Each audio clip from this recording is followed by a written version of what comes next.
Hi, I'm Billy Joe Payton, and I'm standing in front of the Union Monument on the Capitol grounds in Charleston, West Virginia.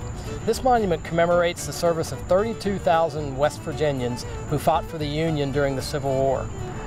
The Metro Valley was the scene of some intense fighting during the Civil War in 1861 and 62. The two sides met on the battlefield at numerous locations, and the valley itself changed hands several times. The Metro Valley is dotted with Civil War sites from Guyandotte to Charleston to Golly Bridge. I'm standing in front of one of the most significant sites, the 1834 Craig Patton House. At the outbreak of the Civil War, the owner of this home was George S. Patton. Patton was an officer in the 22nd Virginia Infantry. He was a loyal Confederate and a Virginian who was defending his home during the war. He was mortally wounded in 1864. He is best known because he is the grandfather of George S. Patton of World War II fame. The Metro Valley region of West Virginia is home to two of the state's largest cities, including the state capital, Charleston. Bisected by the regionally important Kanawha River and steeped in a rich railroad heritage, the region includes the city of Huntington and many charming small towns. The loyalty of the population at the time of the Civil War was divided between the Union and the Confederacy. The region was the site of one of the earliest Civil War skirmishes, fought July 14, 1861 near Barbersville, where Confederate border rangers and local citizens met on Fortification Hill to repel an advance by 5 companies of the Union 2nd Kentucky Infantry. After firing several volleys, Union troops made a bayonet charge up the hill and dispersed the locals. On July 17, 1861, the Battle of Scary Creek occurred when several Union regiments under General Jacob Cox advanced toward a Confederate camp. Captain George S. Patton, the grandfather of the legendary George S. Patton of World War II, commanded the Confederate line at Scary Creek, several miles from the main Confederate encampment. A heated firefight took place in which Captain Patton was wounded.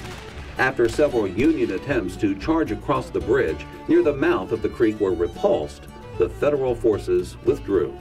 On November 11, 1861, locally recruited Confederates raided Guyandotte. Union troops attempted to flee across the suspension bridge spanning the Guyandotte River, but Confederate troops overwhelmed them.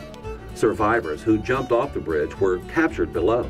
The Confederate forces left town, and when the Union cavalry from Cerrito arrived, they set fire to the town. In 1862, Confederate General Albert Jenkins led 550 cavalrymen on a raid through western Virginia, attacking Federal forces and destroying supplies. On September 5th, the raiders passed through Point Pleasant, followed by raids of Buffalo, Barbersville, Brownstown, and Charleston. On September 13, 1862, the Battle of Charleston was fought on the Elk River between Confederate General William W. Loring's forces and those of Union Colonel Joseph A.J. Lightburn. The 5,000 rebels soundly defeated the 1,200 Federals in a running fight from Golly and Fayette to Charleston, occupying the future capital for 6 weeks. On March 18, 1863, Jenkins started with a part of his brigade on another raid across western Virginia. On March 27th, at Hurricane Bridge, he ordered the Union fort to surrender.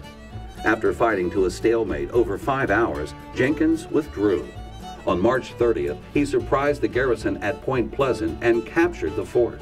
The Metro Valley region takes its name from the densely populated area stretching along some 60 miles from the capital city to the largest inland shipping port in the United States, Huntington. The lustrous gold of the state capitol dome in Charleston is the largest in the country and a beacon for travelers to the Metro Valley. Shopping, theaters, the State Museum, the Clay Center, Huntington Museum of Art, Marshall University's Thundering Herd, and the Class A South Atlantic League's West Virginia Power baseball team are must-see attractions. Outdoor activities anchor recreation opportunities that abound throughout the region,